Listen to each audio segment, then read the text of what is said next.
Endo. Yes, everyone needs this resource really badly. Like, you need a lot of Endo in Warframe. And I'm sure by now, if you're clicking this video, it's because you know how much of a grind it is and how many mods you need to max out and how much mods cost to max out. And also, you've probably heard of all the Endo farms by now, and there is one specific farm which is known as the best farm in Warframe, which is the arena in Sedna called Vodyanoi. I can't say the name of this freaking node. But anyway, this is one of the best Endo farms in this game. And in this video, I'm going to go over everything you need, down to the frames, the weapons, some tips and tricks on how to min-max your Endo, and some tips and tricks on how to min-max your Endo from this farm. So stick around to the end, you may learn something new. Before we get into this video, leave a like on this video. It really helps the algorithm out. Join my Twitch and come say hi. And of course, join the Discord link. It'll be in the description below. All right, let's hop straight into it. So the first thing we're going to go over is as follows. We are going to lay out exactly what you need for this farm. So first of all, you need Steel Path, and you need to have unlocked Vodyanoi. I'm just going to pretend that's how you say it. If you haven't unlocked this node, you can get someone to taxi you to this node. This works as well. Or what you can do is do a Steel Path incursion in Sedna, wait for a rotation of one, then slowly make your way towards this node. You can also do Yam, that works as well, and that's how you get access to these nodes. Then you need a Korra, a Nidus, and 2 Necros. That's the way that you can do this farm, and that's the meta way for the synergy of all the frames. I will go over all the builds, don't worry. You need a slash melee weapon. I will go over the build for that as well. We'll make this Endo farm extremely easy, even though it's Steel Path. To briefly go over the arena, it is basically a game mode in Sedna that you have to kill executioners. These guys drop a lot of Endo, especially with a mod chance drop booster. It is always best to do it with someone who has a mod booster. However, these are really difficult to get, so you can do this farm without it. It's still really good, but obviously mod chance drop boost is better. If you don't know where to get them, you can get them from Barrow Katir when he comes around with them, or daily sorties as well. That's very, very hard to get, and it depends on how lucky you are. You need to kill 25 executioners to finish this mission. All right, so let's go over the meta frames to do this. You need the usual farming group, which is Korra with a low range, high duration, and high efficiency. The Nidus, you need max range, as low duration as possible with decent efficiency to keep up the spamming of your lava. For the 2 Necrosses, you need efficiency if you do not have the spoil, and you need to just keep survivability. This applies to also all the other frames. You need survivability, something like adaptation, rolling guard, things like that, or arcane guardian as well, to increase survivability, as you can get one shot, because one of the executioners like Gorth can just one shot you with like an explosion. It can literally wipe out the entire team, as well as the droids as well in there. I will also speak about those later on in the mission. Those are things you need to watch out for when it comes to this farm, as it is a Steel Path farm and the enemies are quite difficult to kill. If your team is struggling for survivability, you can also do 1 Wisp, 1 Necros, 1 Korra, and 1 Nidus as well. When it comes to the Wisp build, basically just push as much strength as possible and duration, and then you'll be good to go. So alright, so how does this farm work? So what you have to do is everyone needs to run to the spot here. I will show in the footage behind you where you need to sit. It's basically in front of this door. Then what happens is basically the Nidus must run down and pop the energy well from the generic focus pool. If you don't have that, then maybe try and find someone else who does. I would recommend farming that. You pop your energy well down, and then you start spamming your second ability, which is your lava ability, and you just keep spamming it in this one point. Then what's going to happen is Korra is going to place down her Strangle Dome in the spot that Nidus is busy spamming his ability and pulling the enemies in. There are times that the enemies will not be in the angle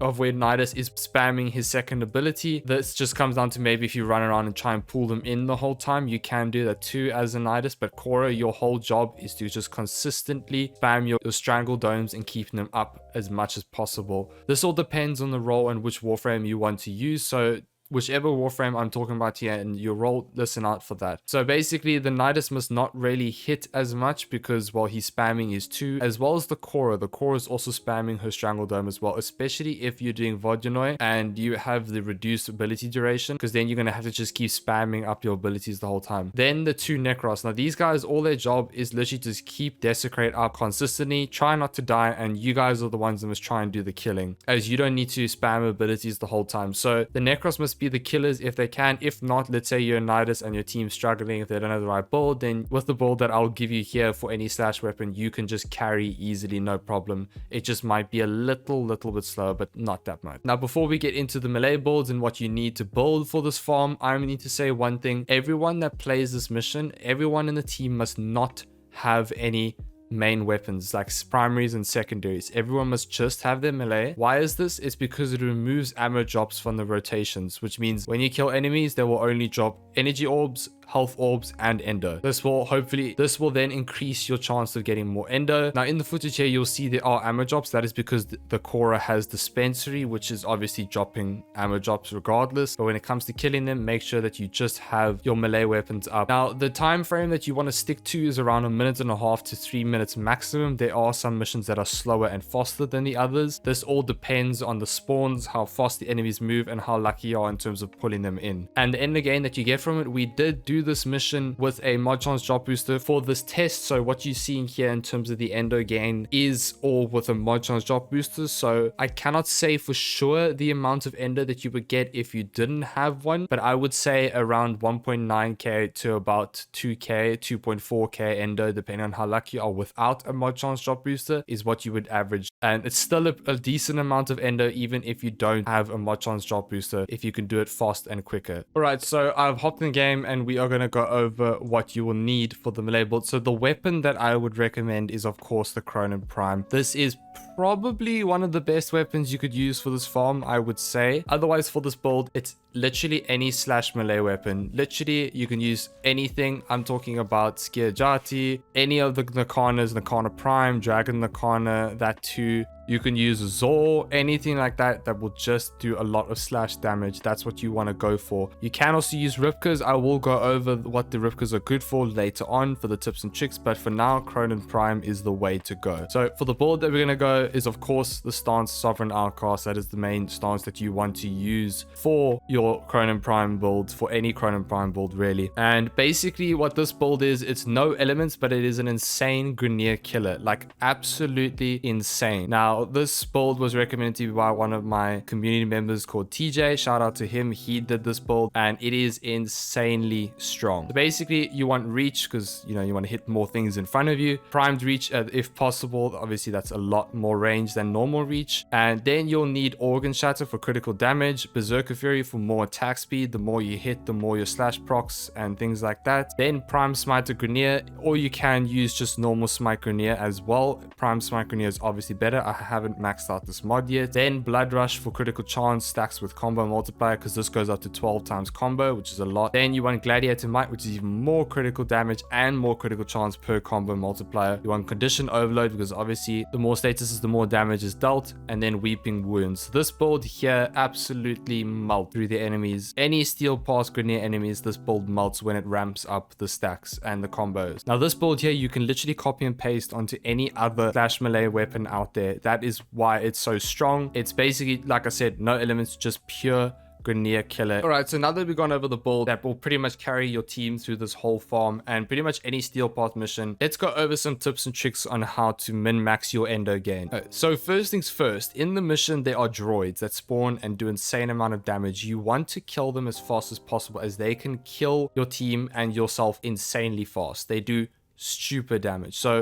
So focus on them and be conscious about them around there and make sure to check out for them. When you see your health just drastically drop, just look around and you'll probably see a drone just busy shooting at you. Then to min-max, you want to subsume Dispensary to Korra, and this way it will keep the energy up for everyone. And then also to even further min-max, you can have one Necros with Ivara subsumed. This way they can shoot the invisible arrow and keep everyone invisible as well. This is pretty strong. And then also one could subsume Raw into Necros 2 to increase everyone's damage. They may not get a max strength out of it, but at least a little bit extra boost of damage as well, if you had to put some duration into the Necros as well. The Rivkas so as I was talking about the Rivkas earlier, it has a mod called Amalgam Rivkas True Steel, which you get from farming Wisp, which is the Ropolis farm. Basically, it's got 100% gore chance. Now, this mod is insanely good because, well, it's more gore, which means more body parts for Necros to desecrate. And yeah, the only thing is that the Rivkas isn't that great. However, if you copy and paste the build that I did for the Cronin, it should work pretty well. Actually, I've got a Riven here, not the best, but it's all right. It'll do the job. But yeah, I didn't do the full build because, well, I actually need to former it properly and I got it wrong. There are other stances as well that you can use. However, I just used this one. And yeah, so the Rivkas works really well because of the 100% gore chance. Another fun fact, this is global, which means that if you put this on as a stat stick, if you kill them with weapons, it will do the same thing. They will have a 100% gore chance. However, like I said, don't bring in a weapon for this farm, just use your melee. And that is all for this video, guys. That is basically how to do the steel path ender farm and how to make it easy. I hope you guys enjoyed this video. I hope it made it a lot easier and I hope it was easy for you to understand. Please let me know in the comments below if you have different strats and different ways of doing it, and let me know if this has helped you guys in any way. Thank you all so much for the support. Don't forget to hit the subscribe button to see some more content. I will see you all in the next one.